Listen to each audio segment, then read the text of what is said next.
বিশ্বনবী ভাবতেন 40 বছর বয়সে আমি নবী হলাম, তার আগে যা করলাম আল্লাহ এটা কি করবে। আল্লাহ বলে, নবী আপনার আগের গুনাহ পরের গুনাহ, গুনাহ বলতে কিছুই নাই, সবই মাফ, সব মাফ। তারপরেও আমার নবী বলতেন, আল্লাহে লা আস্তাগফিরুল্লাহ ওয়া আতুবু ফিল ইয়াউম আকসার মিন 70 মাররা। আমি এমন নবী যার কোনো গুনাহই নাই, আগের গুনাহও নাই, পরের গুনাহও নাই, তারপরেও আমি নবী প্রতিদিন 70 বারেরও বেশি তওবা আর ইস্তেগফার পড়ি। আমাদের জন্য শিক্ষা। তাহলে আল্লাহ বললেন, ওয়া ওয়াদানা আনকা বিজরাক, পাপের বোঝা আমি নামিয়ে দিলাম। বিশ্বনবীর কোনো পাপ নাই, পাপ মুক্ত। তাফসিরে 2 নম্বরে এসেছে বিজরুল গম, চিন্তার বোঝা। বিশ্বনবী সব সময় আমাদেরকে নিয়ে চিন্তা করতেন। কাকে নিয়ে চিন্তা? কথা বলেন। আমাদেরও চিন্তা আছে না নাই? কিসের চিন্তা? হ্যাঁ, টাকার চিন্তা। তো আমাদেরও চিন্তা আছে, বিশ্বনবীরও চিন্তা ছিল। 2 চিন্তা কি এক? বিশ্বনবীর কাঁধে তো পুরো উম্মার জিম্মাদারি। কিয়ামত পর্যন্ত যারা পৃথিবীতে আসবে সবার জন্য বিশ্বনবী কাঁদতেন। বিশ্বনবীর গোটা উম্মাহ নিয়ে চিন্তা। সব নবীকে আল্লাহ তাআলা একটা করে দোয়া দিয়েছিলেন আর বলেছিলেন, নবী একটা স্পেশাল দোয়া করার সুযোগ তোমাদেরকে দিলাম, ওই দোয়া করলেই কবুল হয়ে যাবে। কিন্তু সুযোগ পাবা জীবনে কয়বার? সবাই বলেন কয়বার? সব নবী কয়টা করে পাইছে? সব নবী তাদের দোয়াগুলো দুনিয়াতেই করে ফেলেছে। বিশ্বনবী বলেন, লিকুল্লি নবিয়্যিন দাওয়া মুস্তাজাবা। এই দুনিয়াতে সব নবীদের একটা করে মুস্তাজাবুদ দাওয়া আছে। আল্লাহ বলেছে, ও নবী একটা করে স্পেশাল দোয়া করার সুযোগ পাবা, দোয়াটা করা মাত্রই কবুল করে নেব। বিশ্বনবী বললেন, এই পৃথিবীর বুকে যত নবী রাসূল দুনিয়ায় এসেছে সব নবীরা তাদের স্পেশাল দোয়া দুনিয়ায় করে ফেলেছে, ইল্লা আনা, কিন্তু আমি করি নাই। বিশ্বনবী বললেন, ওয়া ইন্নী আখতাবিউ দাওয়াতি শাফাআতান লি উম্মতি ইয়াউমাল কিয়ামাহ। আমি আমার স্পেশাল দোয়াটা করি নাই। আমার স্পেশাল দোয়াটা আমি আমার গুনাহগার উম্মতকে বাঁচানোর জন্য কিয়ামত পর্যন্ত রেখে দিয়েছি। আমরা যেদিন বিপদে পড়ে যাব, যেদিন আমার আব্বা আমারে চিনবে না, আমি আমার আব্বারে চিনব না, নেতা তার কর্মীরে চিনবে না, কর্মী নেতারে চিনবে না, ঠিক কি না? পীর সাহেব মুরিদরে চিনবে না, মুরিদ পীর সাহেবরে চিনবে না, স্বামী তার স্ত্রীরে চিনবে না, স্ত্রী তার স্বামীরে চিনবে না। নবী থেকে শুরু করে, অলি থেকে শুরু করে, শহীদ থেকে শুরু করে সবার মুখে একটাই জিকির, ইয়া নাফসি ইয়া নাফসি ইয়া নাফসি। আকাশের সূর্যটা যেদিন মাথার কাছে চলে আসবে, জমিনটা তামার জমিন হয়ে যাবে। সূর্যের তাপে মাথার মগজগুলো ভাতের মাড়ের মতো গলে গলে নাকের ছিদ্র, কানের ছিদ্র দিয়ে টপ টপ করে বেয়ে বেয়ে নিচে পড়বে। ওই কঠিন দিনে কেউ কাউরে চিনবে না। বিষ্ণু বললেন, ওই দোয়াটা আমি দুনিয়ায় করি নাই। আমি বদরের যুদ্ধে মার খেয়েছি, উহুদের যুদ্ধে দাঁত ভেঙেছি, আমি না খেয়ে পেটে পাথর বেঁধেছি। আমি যদি ওই দিন দোয়া করতাম, আল্লাহ দোয়া কবুল করে নিত, জান্নাতি খাবার দিয়ে দিত, আমার মায়ের খাওয়া লাগতো না, তায়েফে আমার রক্ত ঝরতো না, দোয়া করলেই কবুল। কিন্তু ওই দোয়াটা আমি দুনিয়ায় করি নাই। ওই দোয়াটা আমার জন্য, আপনার জন্য, আমাদের জন্য বিশ্বনবী জমা রেখে দিয়েছে। এজন্য বিশ্বনবীর চিন্তা আর আমাদের চিন্তা এক চিন্তা না, বিশ্বনবীর পুরা উম্মতের চিন্তা। কিয়ামত পর্যন্ত যত মানুষ আসবে সবাই আমার উম্মত, না জানি তাদের নসিবে কি হয়ে যায়। এই চিন্তার বোঝা বিশ্বনবীকে কাবু করে ফেলেছিল। আল্লাহ বললেন, নবী নো টেনশন, কোনো টেনশন নাই। আপনার এই চিন্তার বোঝাকে আপনার পিঠ থেকে আমি আল্লাহ নিজ দায়িত্বে সরিয়ে নিলাম। এজন্য আল্লাহ বললেন, আলাম নাশরাহ লাকা সাদরাকা ওয়া ওয়াদা'না আনকা বিজরাক আল্লাযী আনকাদা যাহরাক।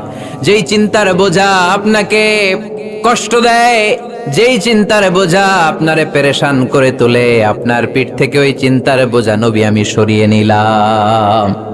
কি দিয়ে সরিয়ে নিল? কোরআনের আলো দিয়ে। আওয়াজ করে বলতে হবে, কি দিয়ে? বিশ্বনবী মক্কায় দেখতেন মূর্তির পূজা হয়, আল্লাহর ঘরের ভিতরে 360টা মূর্তির পূজা। বিশ্বনবী দেখতে পেলেন দুর্বলের উপরে সবলের অত্যাচার।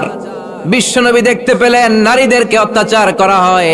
কন্যা সন্তান হলে বাবা তার মেয়েটাকে নিয়ে জঙ্গলের ভেতরে ঢুকে কিংবা মরুভূমির ভেতরে যে জীবিত দাফন করে দেয়।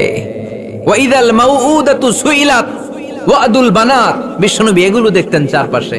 দেখে এই পথহারা জাতিকে কিভাবে উদ্ধার করবেন, কি দিয়ে উদ্ধার করা যায়, এই টেনশনে বিশ্বনবীর পিঠ বাঁকা হয়ে গিয়েছিল। উপমা, বাঁকা হয়ে গিয়েছিল, বিশ্বনবী সব সময় পেরেশান থাকতেন।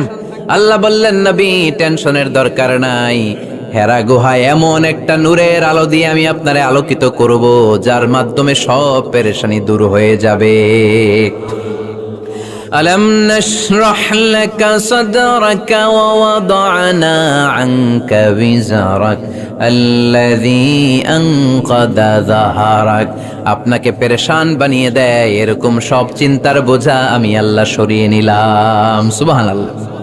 দুইটা নেয়ামত শুনলাম, এবার 3 নম্বরের নেয়ামত আল্লাহ বললেন ওয়া রাফা'না লাকা যিকরাক। এই আয়াতটা মুখস্থ করতে হবে আজকে, আমার সাথে সাথে পড়েন ওয়া রাফা'না লাকা যিকরাক।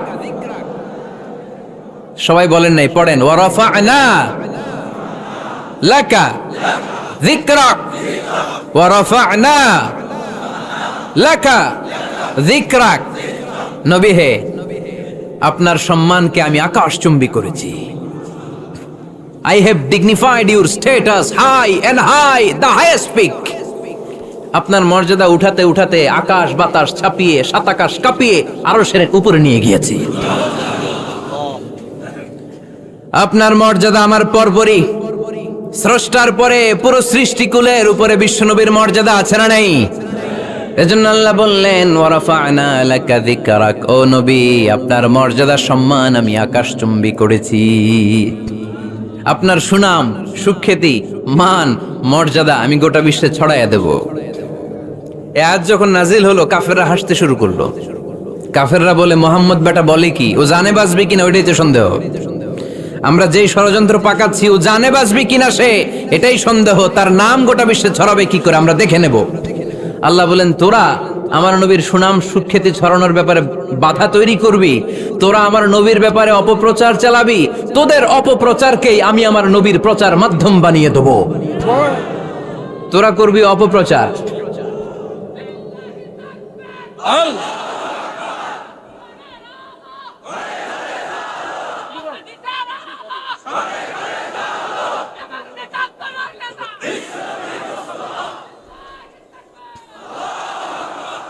তোদের অপপ্রচারকে আমি আমার নবীর জন্য প্রচার মাধ্যম বানিয়ে দেব। এরকম অনেক সময় হয় না যে কেউ কেউ অপপ্রচার করে কারো বিরুদ্ধে, এটা তার জন্য প্রচার হয়ে যায়। কেউ অপপ্রচার চালায়, আল্লাহর মেহেরবানিতে ওইটা তার পাবলিসিটি হয়ে যায়।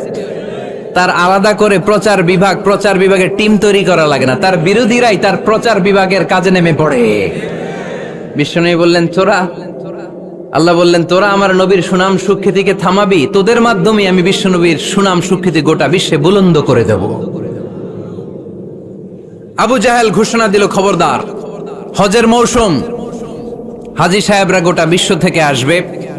আমার দলের কর্মীরা, তোরা যেটা করবি সেটা হচ্ছে হাজীদের কাছে যে বলবি, মক্কায় নতুন এক পাগল আসছে, নতুন এক জাদুকর আসছে, নাম মুহাম্মদ। নাউজুবিল্লাহ পড়বেন না? খবরদার হাজী সাহেবেরা, এই পাগলের কাছে যেও না। সব হাজিরা গোটা বিশ্ব থেকে এসে মক্কার মিনা প্রান্তরে তাঁবুর ভিতরে ঢুকেছে, আর আবু জাহেলের টিম মেম্বাররা সব তাঁবুর ভিতরে উকি মাইরা কয়, খবরদার, নতুন পাগল আইছে। সবাই কয়, নাম কি? কয়, মুহাম্মদ। নতুন পাগল এসেছে, নাম মুহাম্মদ। নতুন জাদুকর এসেছে, তার নাম মুহাম্মদ। খবরদার, তার কাছে যেও না, তার কথা শোনো না, শুনলে তোমরাও পাগল হয়ে যাবা, তোমরাও পাগল হয়ে যাবা। সে এত বড় জাদুকর, মুহাম্মদ সাল্লাল্লাহু আলাইহি ওয়াসাল্লাম এত বড় জাদুকর, তার জাদু দেখলে, তার কথা শুনলে হাজবেন্ড ওয়াইফের মধ্যে সম্পর্ক বিচ্ছিন্ন হয়ে যায়। সে এত বড় জাদুকর, তার কথা শুনলে বাবা আর ছেলের সম্পর্ক ছিন্ন হয়ে যায়। সে এত বড় জাদুকর, তার কথা শুনলে বন্ধু বন্ধু আলাদা হয়ে যায়। খবরদার হাজী সাহেবরা, তোমরা হজ করতে এসেছো, করো, জমজমের পানি খাও আর খেজুর নিয়ে যাবা বাড়িতে, কিন্তু মুহাম্মদ সাল্লাল্লাহু আলাইহি ওয়াসাল্লামের কাছে যাওয়া যাবে না। আচ্ছা, আপনারা বুঝে শুনে উত্তর দেন। এই যে লক্ষ লক্ষ হাজী মিনার তাবুতে বসা, আর আবু জাহেলের লোকটা যে বললো নতুন জাদুকরের নাম মুহাম্মদ, তার কাছে যেও না, এই লক্ষ লক্ষ হাজীরা এর আগে জীবনেও মুহাম্মদ সাল্লাল্লাহু আলাইহি ওয়াসাল্লামের নাম শুনছে? তার মানে মুহাম্মদ সাল্লাল্লাহু আলাইহি ওয়াসাল্লামের নাম তাদের কানে পৌঁছে দেওয়ার দায়িত্ব আবু জাহেল নিজেই নিয়ে নিয়েছে। চিল্লায় এখন ঠিক কি না? অপপ্রচার প্রচার হয়ে গিয়েছে। আর সবাই মনে মনে ভাবে, কয় কি, এত বড় জাদুকর, হজ করি আর না করি, এর না দেখা যাওয়া যাবে না। হজ তাড়াতাড়ি কোন রকম সাইরা এই জাদুকরের কাছে আগে যাব, দেখি কেমন জাদু দেখায়, দেখি কত বড় ম্যাজিশিয়ান, দেখি তো কত বড় পাগলের। কারণ আল ইনসানু হারিসুন আলা মা মুনিআ, মানুষকে যেটা নিষেধ করা হয় বেশি মানুষ এটা করতে চায়। যদি বলি ওদিকে যাবি না, ওর বাপের কিরা ওদিকে যাবে ও, ঠিক কি না? এটা আমাদের স্বভাব, আমাদের খাসলা, আমাদের বৈশিষ্ট্য। যেটা আমাদেরকে নিষেধ করা হয় বেশি ওটা করতে মন চায়। সব হাজিরা মনে মনে ভাবলো আমরা যাব যাব, তোরা যতই বলিস না কেন যাব যাব, হজের পরে অবশ্যই যাব। দেখা গেল হজের পরে বিশ্বনবী মুহাম্মদুর রাসূলুল্লাহ সাল্লাল্লাহু আলাইহি ওয়াসাল্লামের বাড়ির সামনে বিশাল বড় গ্যাদারিং শুরু হয়েছে। সবাই লাইন ধরে দেখা করতে গেছে। দেখা করতে যে বিশ্বনবীর চেহারা দেখে প্রথম নজরেই সব পাগল। চাঁদের চেয়ে সুন্দর তুমি নবী আমার কমলিওয়ালা, চাঁদের চেয়ে সুন্দর তুমি নবী আমার কমলিওয়ালা, দু জাহানের বাদশাহ তুমি প্যারা নবী সাল্লে আলা, দু জাহানের বাদশাহ তুমি প্যারা নবী সাল্লে আলা, চাঁদের চেয়ে সুন্দর তুমি নবী আমার কমলিওয়ালা। সুবহানাল্লাহ পড়েন।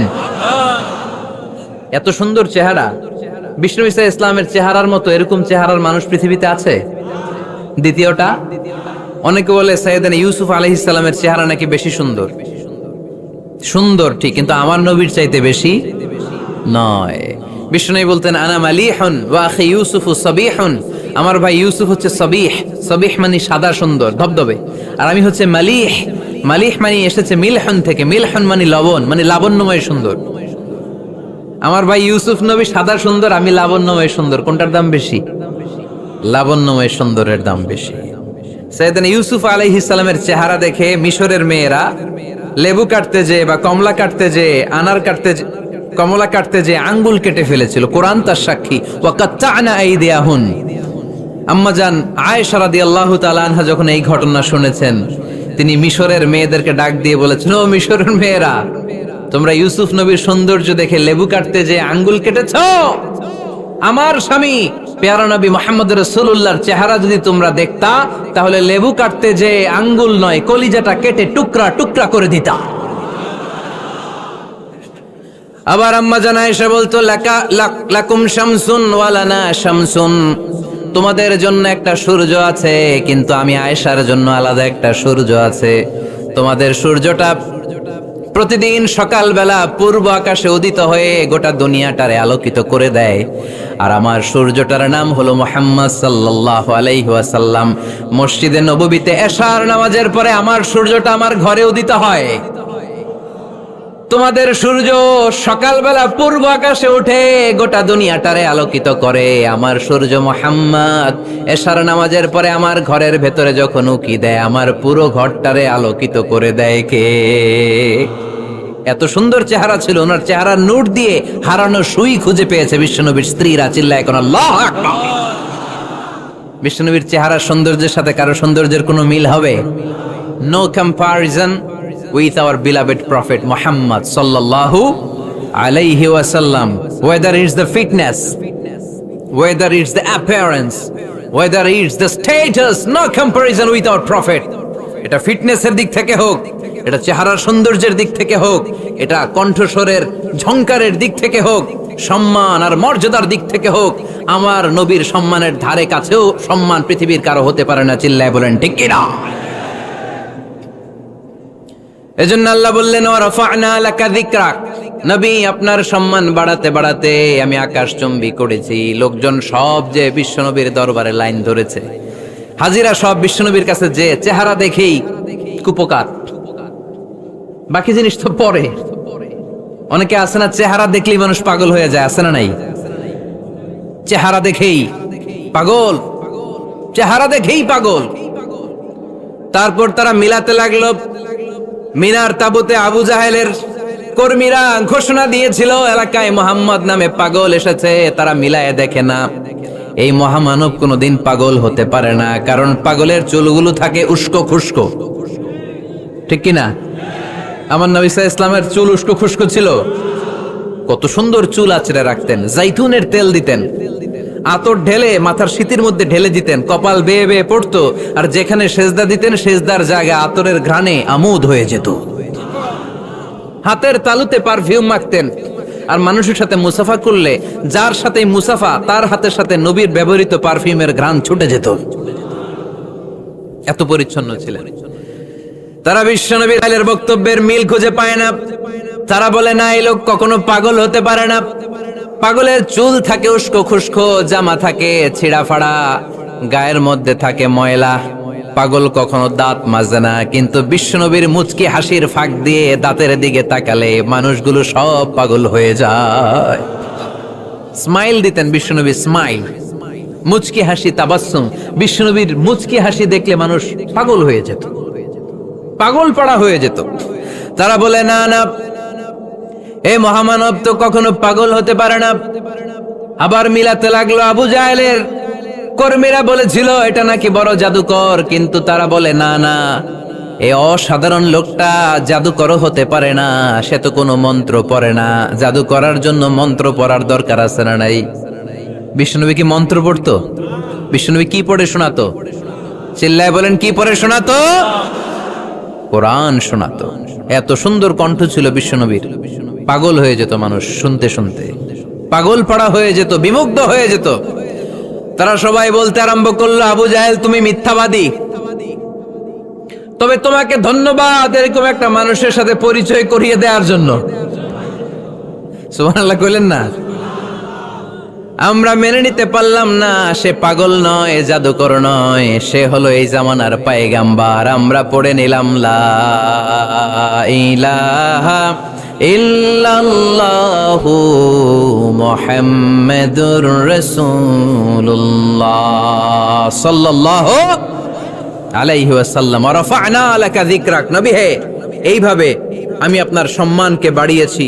হাইসুমা যুকিরতু যুকিরতা মাই। নবী যেখানে আমার নাম নেওয়া হবে, আমার পর পর আপনার নামও নেওয়া হবে। পড়েন সুবহানাল্লাহ। যেখানে আমার আল্লাহর নাম, তারপরে আমার নবীর নাম আছে না নাই? কালিমার ভেতরে লা ইলাহা ইল্লাল্লাহ আমার আল্লাহর নাম শোভা পায়, তারপরে মুহাম্মাদুর রাসূলুল্লাহ দ্বিতীয় বাক্যে আমার নবীর সুন্দর নামটা আছে না নাই? কালেমার মধ্যে প্রথমে আল্লাহর নাম, তারপরে নবীর নাম। হাইসুমা যুকিরতু যুকিরতা মাই। নবী কিভাবে আপনার মর্যাদা আমি বাড়াবো জানেন? যেখানে আমি ওইখানেই আপনি। যেখানে আমার নাম নেওয়া হবে, তারপরেই সৃষ্টিকুলের মধ্য থেকে শুধু আপনার নাম নেওয়া হবে। সুবহানাল্লাহ পড়েন। আপনার উম্মতেরা গোটা বিশ্বে সালাত আদায়ের জন্য আজান দিবে। আজানের প্রথম 4 বাক্যে আমি আল্লাহর বড়ত্ব, আল্লাহু আকবার। তারপরের 2 বাক্যে আমি ছাড়া কোনো ইলাহা নাই, এটার সাক্ষ্য দেয়া হবে। তারপরের 2 বাক্যে সবাই সাক্ষ্য দিতে বাধ্য, আপনি ছাড়া দুনিয়ায় আর কোনো শেষ রাসূল নাই। তার মানে আজানের মধ্যেও আমার আল্লাহর নামের পরে আমার নবীর নাম আছে না নাই? এরপর আমরা একামত দিয়ে জামাত শুরু করি।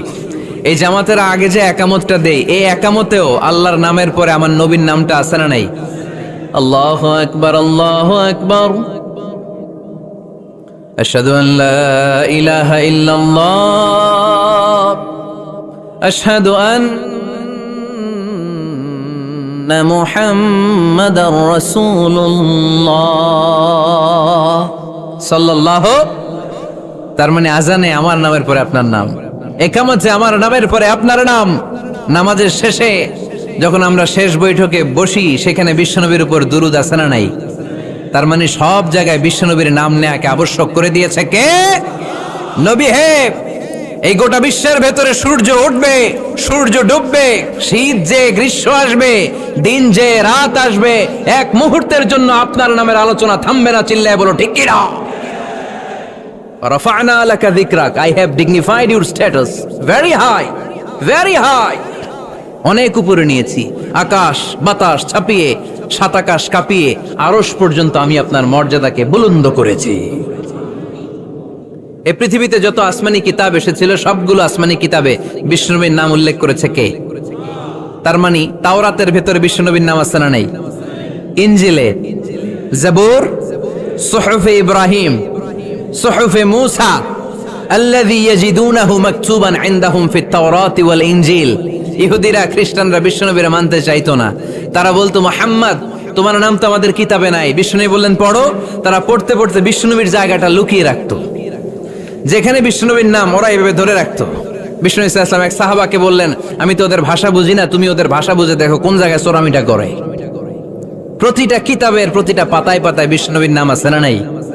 সাইয়েদনা আদম আলাইহিস সালাম থেকে শুরু করে ঈসা আলাইহিস সালাম পর্যন্ত যত নবী এসেছে সব নবী সুসংবাদ দিয়েছে যে একজন নবী আসবে, যেই নবী আসার মধ্য দিয়ে এই আম্বিয়া আলাইহিমুস সালাম পৃথিবীতে আসার যে ধারাবাহিকতা, এই সিলসিলা, এই চেইনকে আল্লাহ তাআলা কাট অফ করে দিবে। সাইয়েদনা আদম তার বংশধরদেরকে বলেছে, নূহ আলাইহিস সালাম তার প্রজন্মকে বলেছে, ইব্রাহিম আলাইহিস সালাম তার জেনারেশনকে বলেছে, মূসা আলাইহিস সালাম বনি ইসরাইলকে শুনিয়েছে। সর্বশেষ সাইয়েদনা ঈসা আলাইহিস সালাম এসে বলেছে, ইয়াতি মিন বাদি ইসমুহু আহমদ, আমার পরে এমন এক নবী আসবে তার নাম, চিল্লায় বলেন, আহমদ বড় বিশ্বস্ত। সে কোন বন্ধু বলো বেশি বিশ্বস্ত? সে কোন বন্ধু বলো বেশি বিশ্বস্ত? কার কাছে মন খুলে দেয়া যায়, কার কাছে প্রাণ খুলে বলা যায়, হওয়া যায় অতি আশ্বস্ত। তার নাম আহমদ বড় বিশ্বস্ত। সুবহানাল্লাহ পড়ে, ইয়াতি মিন বাদি ইসমুহু আহমদ, আমার পরে এমন এক নবী আসবে তার নাম হবে আহমদ। এই নবীর পরে আর কোন নবী আছে? চিল্লায় বলেন, লা নবিয়্যা বাদি ওয়ালা রাসূলা, আমার পরে কোনো নবীও নাই, আমার পরে কোনো রাসূলও নাই। তবে আমার পরে যদি নবী হওয়ার যোগ্যতা কারো থাকে, আমার ওমরে ফারুক নবী হওয়ার যোগ্যতা রাখে। কোন নবী নাই, খাতামুন নবিয়্যিন, আমার পরে কোনো নবী নাই। তার মানে বিশ্বনবীর জীবনে 3 নম্বর নিয়ামত হলো রাফা'না লাকা যিকরাক, মর্যাদা আমি বাড়াতে বাড়াতে বাড়াতে বাড়াতে নবী অনেক উপরে নিয়েছি। আবার আল্লাহ আমাদেরকে ডেকে বললেন, ও ইমানদার বান্দারা শোনো, আমি স্বয়ং আল্লাহ তাআলা আমার ফেরেশতা বাহিনী নিয়ে এই নবীর উপরে স্বয়ং আমি দুরূদ পড়ি। ইন্নাল্লাহা ওয়া মালাইকাতাহু ইউসাল্লুনা আলান নবী ইয়া আইয়ুহাল্লাযীনা আমানু সাল্লু আলাইহি ওয়া সাল্লিমু তাসলিমা। পড়েন, আল্লাহুম্মা সাল্লি আলা মুহাম্মদ ওয়া আলা আলি মুহাম্মদ কামা সাল্লাইতা আলা ইব্রাহিম ওয়া আলা আলি ইব্রাহিম ইন্নাকা হামিদুম মাজিদ। اللهم بارك على محمد وعلى آل محمد كما باركت على إبراهيم وعلى آل إبراهيم إنك حميد مجيد। চিৎকার করে পড়েন সুবহানাল্লাহ। এমন নবী যে নবীর উপর আল্লাহ নিজেই দুরূদ পড়ে, ফেরেশতারা পড়ে, এজন্য আমাদেরও পড়ার দরকার আছে না নাই? আবার আল্লাহ বললেন, নবী আপনি এমন নবী যেই নবীকে আমি হাউজে কাউসার দিয়েছি। লক্ষ লক্ষ নবীদের কাউরে কিয়ামতের দিন আমি হাউজে কাউসারের মালিক বানাবো না, শুধুমাত্র কেবলমাত্র একমাত্র আপনি ছাড়া।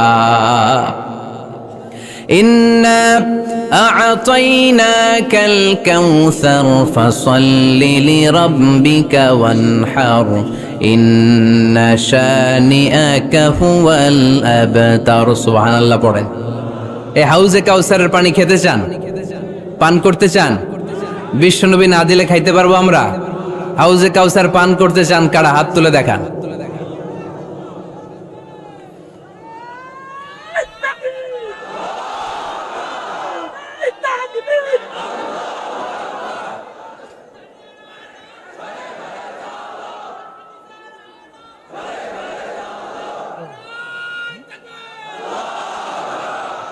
আহলা মিনাল আসাল, হাউজে কাউসারের পানি মধুর চেয়েও মিষ্টি।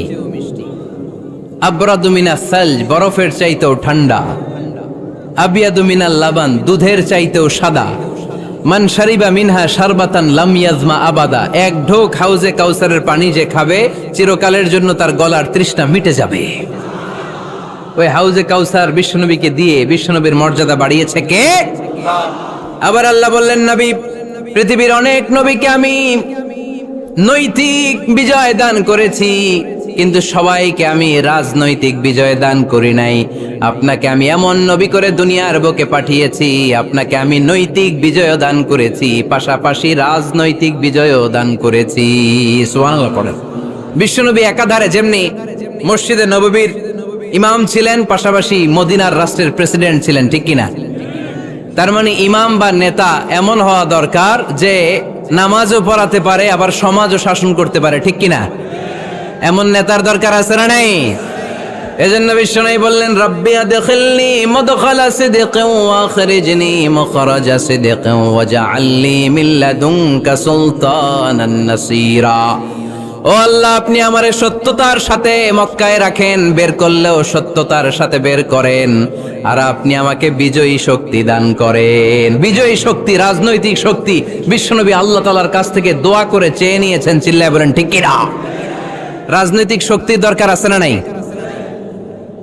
দরকার আছে? তা আস্তে করে বললেন কেন? রাজনৈতিক শক্তি থাকার দরকার আছে না নাই? দেখেন, বাংলাদেশ সৃষ্টি হয়েছে কত সালে বলেন? কত সাল? বাংলাদেশের বার্থডে কবে?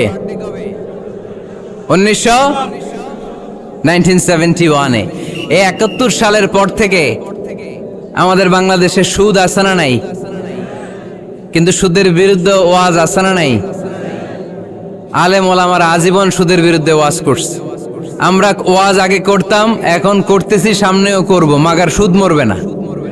এর কারণ যেটা আইন করে প্রণয়ন করা হয় ওইটা ওয়াজ করে মারা যায় না, ওইটারে আইন করে নষ্ট করতে হয়। চিল্লায় বলেন ঠিক কিনা?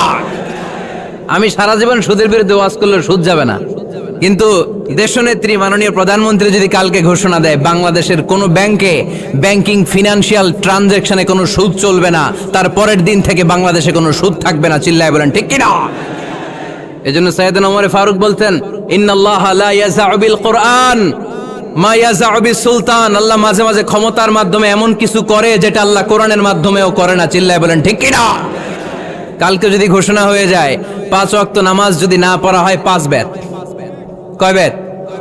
চেয়ারম্যান না পড়লে চেয়ারম্যানের পিছনে 5 বেত, এমপি না পড়লে এমপির পিছনে 5 বেত। কথা বলেন? মাননীয় প্রধানমন্ত্রী যদি এটা ঘোষণা দিয়ে দেয় যে কালকে থেকে নামাজ না পড়লে 5 বেত, এটা সবার জন্য এই আইন। একটা বেনামাজি খুঁজে পাওয়া যাবে? সব কই দৌড়াবে? মসজিদে ওযু থাকলেও দৌড়, না থাকলেও দৌড়।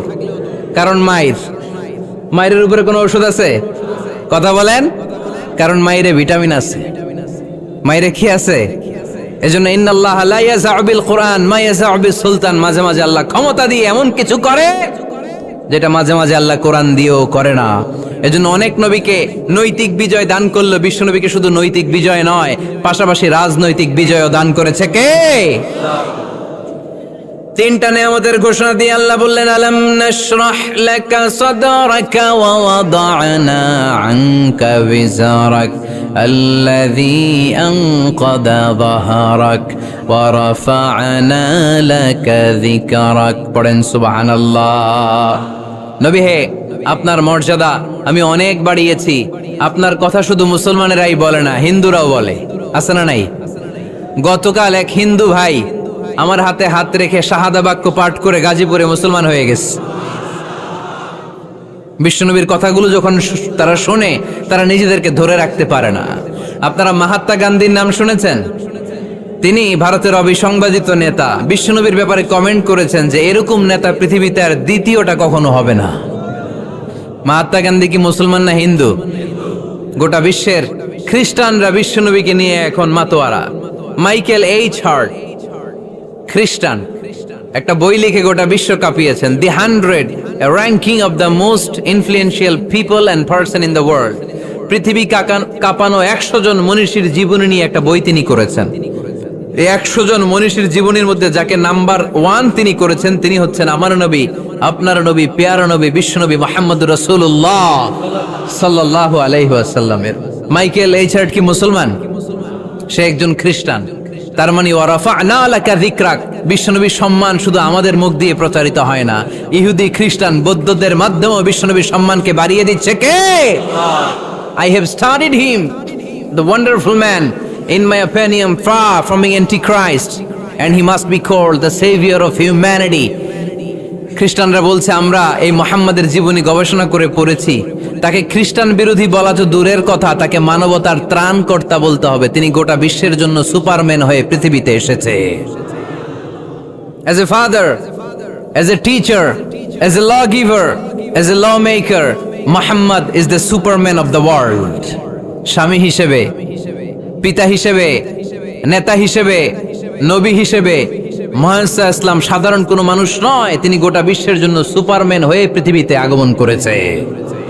ওয়ারাফা'না লাকা যিকরাক, নবী দুশ্চিন্তা করবেন না, টেনশন করবেন না, আমি আপনার সম্মানকে বাড়িয়ে দেব। এই তিনটা নেয়ামতের বর্ণনা সূরা ইনশিরাহের ভেতরে বর্ণনা করলেন কে?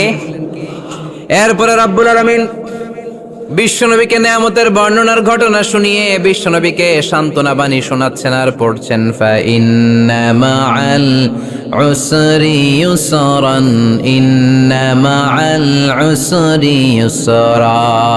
নবী গো, নিশ্চয়ই কষ্টের পরে আছে আনন্দ, দুঃখের পরেই আছে সুখ। সুবহানাল্লাহ।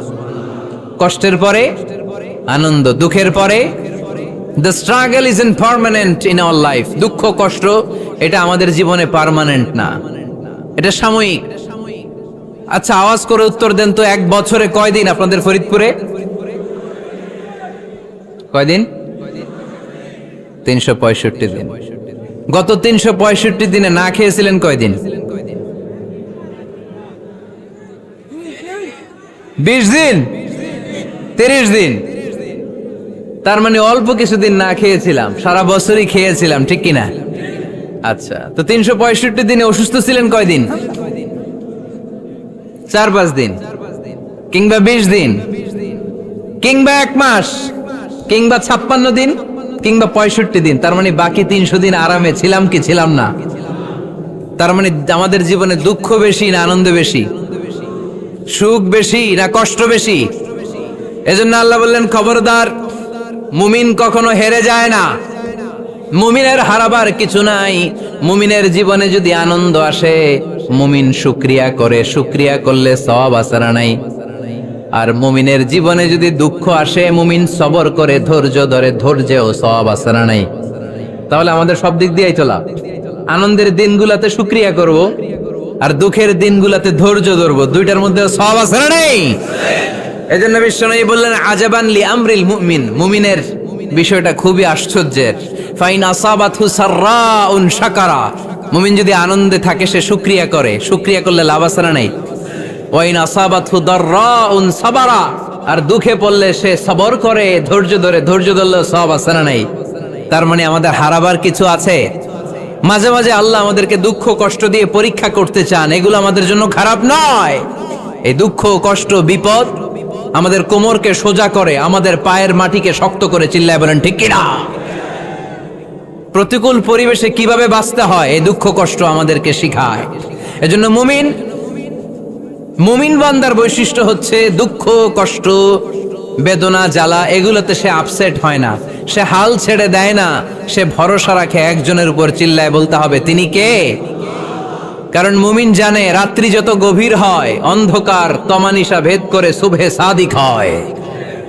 মুমিন জানে গর্ভবতী নারীর পেটের ব্যথা যেই দিন বাড়তে থাকে, ওই দিনই নতুন মেহমান আগমনের সময় ঘনাতে থাকে। মুমিন জানে তার জীবনে দুঃখ কষ্ট বিপদ যত বাড়তে থাকে, সুখের দিন কাছে আসতে থাকে। এজন্য মুমিনের হারাবার কিছু নেই। ফা ইন্না মাআল উসরি ইউসরা, ইন্না মাআল উসরি ইউসরা। নবী হে, কষ্টের পরেই আছে আনন্দ, দুঃখের পরেই আছে সুখ। আপনি সমস্যায় পড়েছেন, ওই সমস্যার সমাধানও আছে না নাই? এই পৃথিবীতে এমন কোন সমস্যা আছে যেটা সমাধান নাই? কথা বলেন। সমস্যা তৈরি করেছে কে? আবার সমাধানও দিয়েছে কে? আল্লাহ doesn't create a lock without its key. আল্লাহ কখনো চাবি না বানাইয়া ওইটার তালা বানায় নাই। কথা কন। তালাও যেহেতু আছে, ওই তালার চাবিও বানিয়েছে কে?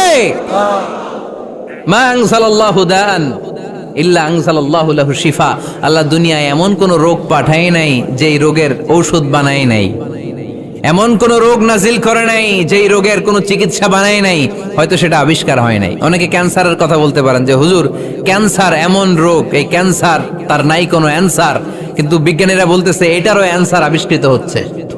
সুবহানাল্লাহ কইবেন না? কিছু কিছু ক্ষেত্রে হয়েও গিয়েছে। এজন্য দুঃখের পরেই আছে সুখ, কষ্টের পরেই আছে আনন্দ। এই দুনিয়াটাই এরকম, কষ্টের পরই আনন্দ। দেখবেন তারাবির নামাজ 20 রাকাত পড়তে কষ্ট লাগে না?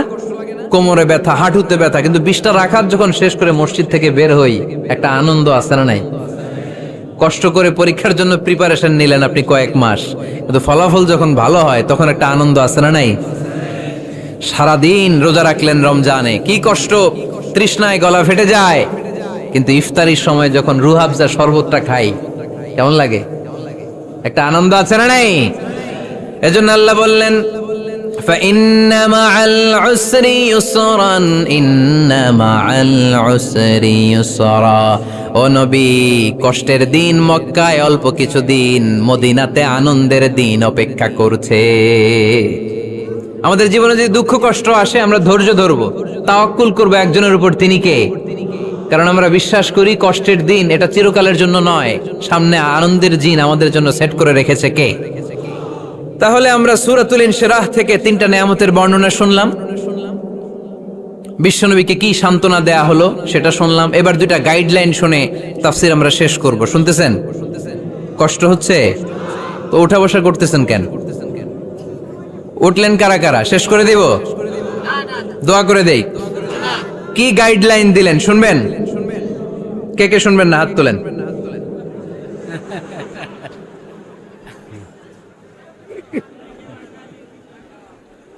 কষ্ট হইতেছে? গরম লাগতেছে না? আমিও ঘামতেছি আপনাদের সাথে সাথে। অনেক গ্যাদারিং হয়ে গেছে। আসেন আল্লাহর নামে 3টা তাকবীর দেই, তারপর কোন 2টা গাইডলাইন তিনি বিশ্বনবীকে দিলেন ওই নির্দেশনা বাণীটুকু শুনে আজকে আমরা বিদায় নেব। আওয়াজ করে পড়তে হবে লিল্লাহে তাকবীর, লিল্লাহে তাকবীর, লিল্লাহে তাকবীর। গাইডলাইন নাম্বার 1, ফাইদা ফারাগতা ফানসাব। নবী আপনি যখন অবসর হন আপনি ইবাদতে মশগুল হন। ফানসাব ফিল ইবাদা, তাফসীর ইবনে কাসিরে এসেছে আপনি ইবাদতে মশগুল হন যখন আপনি অবসর পান। অবসর আল্লাহর দেয়া বড় নেয়ামত, এটা বিশ্বাস করেন? অবসর কিন্তু নেয়ামত। আমরা অনেকেই অবসর সময়কে কাজে লাগাই না, কিন্তু অবসর চলে যাওয়ার পরে যখন ব্যস্ত হয়ে পড়ি তখন বলি হায় রে অবসরটা যদি কাজে লাগাইতাম। পরীক্ষার পরে 3 মাস ছুটি ছিল, এই 3 মাস অবসরে যদি পড়তাম তাইলে তো আজকে ভার্সিটিতে চান্স পেয়ে যেতাম, ঠিক কি না? এজন্য বিশ্বনবীর আল্লাহ বললেন নবী فَإِذَا فَرَغْتَ فَانصَبْ وَإِلَى رَبِّكَ فَارْغَب। মাদানী জীবনে, মাক্কি জীবনে, দাওয়াতি কার্যক্রমের পরে, রাষ্ট্রীয় কার্যক্রমের পরে যখনই আপনি অবসর পাবেন তখনই আপনি ইবাদত করেন, তখনই বেশি বেশি আল্লাহর কাছে দোয়া করেন। দোয়াটা খুব শক্তিশালী, কিন্তু আমরা অনেকে জানি না কি করে দোয়া করতে হয়। সিনসিয়ার দোয়া ইজ লাইক এ মিসাইল। আপনারা প্রায় পত্রিকায় শুনবেন আমেরিকা অমুক দেশে মিসাইল হামলা করেছে, শুনছেন? মিসাইল হামলা এমন হামলা কত সেন্টিমিটার বেগে যে কোন জায়গায় অ্যাটাক করবে, যেখানে মারার কথা ওখানে পড়বে। ঠিক দোয়াটা হচ্ছে মিসাইলের মতো। আপনি যদি দোয়ার মতো দোয়া করতে জানেন ওই দোয়াটাও জায়গা মতো যে ভেদ করবে, চিল্লা এখন ঠিক কিনা? কিন্তু আমরা দোয়া করতে জানি না, কি করে দোয়া করতে হয় এটা জানি না। বিশ্বনবীকে আল্লাহ বললেন নবী ফাইদা ফারাগতা ফানসাব, যখন আপনি অবসর হবেন তখন আপনি দোয়া করেন, আল্লাহর কাছে চান। বেশি বেশি চাইলে খুশি হয় কে? তার মানে প্রথম ঘোষণা হলো ফাইদা ফারাগতা ফানসাব। প্রথম নির্দেশনা হলো নবী যখনই আপনি অবসর পাবেন ইবাদত করবেন এবং দোয়া করবেন, বেশি বেশি আল্লাহর কাছে চাইবেন। 2 নাম্বার দিক নির্দেশনা হলো ওয়াইলা রব্বিকা ফারগাব, সব সময় আপনি আপনার আল্লাহর দিকে মনোনিবেশ করবেন। বিপদে পড়লে ডাকবো কারে? আমাদের অসুস্থতাকে সুস্থতায় পরিণত করে দিতে পারে কে? চাকরির জন্য পাগল পারা, চাকরি নাই, চাকরির ব্যবস্থা করে দিতে পারে কে?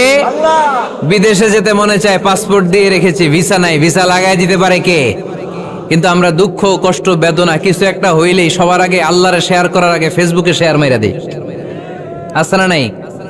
আপনাদের ফেসবুক অ্যাকাউন্ট আছে নাকি? কার কার আছে দেখি?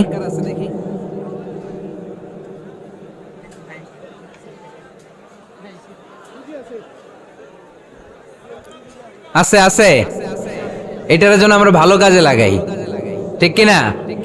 আপনি চাইলেই এমন ভাবে ফেসবুক ফ্রেন্ড লিস্ট করতে পারেন যারা ভালো ভালো জিনিস শেয়ার করে, যারা মোটিভেশনাল জিনিস শেয়ার করে, ইসলামের পক্ষে কথা বলে।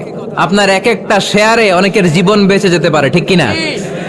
একজন মুমূর্ষ রোগীকে বাঁচাতে রক্তের প্রয়োজন, রক্তের গ্রুপ এ পজিটিভ। যারা রক্ত দান করতে আগ্রহী তারা এই নম্বরে যোগাযোগ করুন। ফেসবুকে মাঝে মাঝে এরকম নিউজ আসে না নেই? আপনি just you put down in share, শেয়ারের মধ্যে একটা পুট করে দিলেন, একটু শেয়ার মেরে দিলেন, ছড়িয়ে পড়লো হাজার হাজার ফেসবুক ফ্রেন্ডদের কাছে। তাদের অনেকে ব্লাড দিতে আগ্রহী, সে তাড়াতাড়ি যে সেখানে ব্লাড ডোনেট করে আসলো। আপনার একটা শেয়ারের কারণে বেঁচে গেল অনেকগুলো প্রাণ। চিল্লা এখন ঠিক কিনা? রক্তদানের মতো শ্রেষ্ঠ ইবাদত হতে পারে? আমরা মনে করি শুধু জিকিরি ইবাদত, আমরা মনে করি শুধু নামাজি ইবাদত। রক্তদান, এক ব্যাগ রক্ত থেকে অনেক মানুষকে বাঁচানো যায়। এর মধ্যে আছে হিমোগ্লোবিন, এর মধ্যে আছে প্লাটিলেট, আছে প্লাজমা। রক্তে একটা উপাদান আছে প্লাজমা, নাম শুনছেন? আগুনে পোড়া রোগীকে বাঁচাতে এই প্লাজমা লাগে। হসপিটালের বার্ন ইউনিটে যেয়ে দেখবেন মানুষ কিভাবে চিল্লায়। নুসরাত নামে একটা মেয়ে মারা গেল না, এক বদমাইশের কবলে পড়ে মারা গেল না? তাকে আগুন জ্বালিয়ে দেয়া হয়েছিল তার গায়ে, তার প্লাজমা গুলো জ্বলে গিয়েছিল। আগুনে পোড়া রোগীর যে কি কষ্ট, একটু দেখার জন্য হসপিটালের বার্ন ইউনিটে যাবেন, দেখবেন যে কি কষ্টে আছে তারা। এই প্লাজমা গুলোকে অনেক সেন্টিগ্রেড তাপমাত্রা নামিয়ে ঠান্ডা করে দেহে পুশ করা হয়। আপনার এক ব্যাগ রক্ত থেকে প্লাজমা আলাদা করা হবে, প্লেটলেটস আলাদা করা হবে, হিমোগ্লোবিন আলাদা করা হবে, শ্বেতকণিকা, লোহিত কণিকা আলাদা করে অনেকগুলো মানুষ বেঁচে যাবে। এজন্য ফেসবুক থাকাটা দোষের কিছু না, তবে ভালো কাজে আমরা ব্যবহার করব, ঠিক কিনা? আপনার ফেসবুক শেয়ারিং আপনার জান্নাতি বানাতে পারে, আর আপনার ফেসবুক শেয়ারিং আপনার জাহান্নামের লাকড়ি বানাতে পারে। চিল্লায় বলেন ঠিক কিনা? So the decision is yours. সিদ্ধান্ত আপনাকে নিতে হবে, আপনি কিভাবে করবেন। যে কোনো বিপদে ওয়াইলা রাব্বিকা ফারগাব, কোনো দিকে মনোনিবেশ না করে কার দিকে মনোনিবেশ করব? যে কোনো বিপদ আপদ ফেসবুকে শেয়ার করার আগে শেয়ার করব কার কাছে? আমাদের যার যা লাগে আল্লাহ সবও যদি দিয়ে দেয়, আল্লাহর ধনভাণ্ডারের 1 ইঞ্চিও কমবে? হাদিসে কুদসিতে আল্লাহ বললেন, লাউ আন্না আউওয়ালাকুম ওয়া আখিরাকুম ওয়া ইনসাকুম ওয়া জিন্নাকুম, পৃথিবীর সব জিন, পৃথিবীর সব মানুষ বিশাল মরুভূমিতে দাঁড়িয়ে যদি আমার কাছে চাইতে শুরু করে, আল্লাহ এটা দাও, ওটা দাও, ওটা দাও, আমি আল্লাহ তোমাদের সব চাহিদাও যদি মিটিয়ে দেই, আমি আল্লাহর ধনভাণ্ডারের 1 ইঞ্চিও কমবে না। এজন্য চাইবো কার কাছে? বিপদে আপদে ভরসা করব কার কাছে? আর অবসরগুলোকে কাজে লাগানোর দরকার আছে না নাই? স্বাবলম্বী হওয়ার চেষ্টা করার দরকার আছে না নাই? ফাইন্নামা আল উসরি ইউসরা, ইন্নামা আল উসরি ইউসরা। নবী হে, কষ্টের পরেই আছে সুখ, দুঃখের পরেই আছে আনন্দ। সব সময় মানুষের সময় একরকম কাটে না। এজন্য আমরা তাওয়াক্কুল করতে চাই একজনের উপর, তিনি কে? আল্লাহ আমাদের সবাইকে কথাগুলো বুঝে আরো আমল করার তৌফিক দান করুক। আমরা পড়ি আমিন। আপনারা ওঠা বসা করতেছেন কেন? এই উঠছেন কে কে দেখি? এই উঠছো কেন তুমি? বস, আমরা একসাথে বিদায় নিব।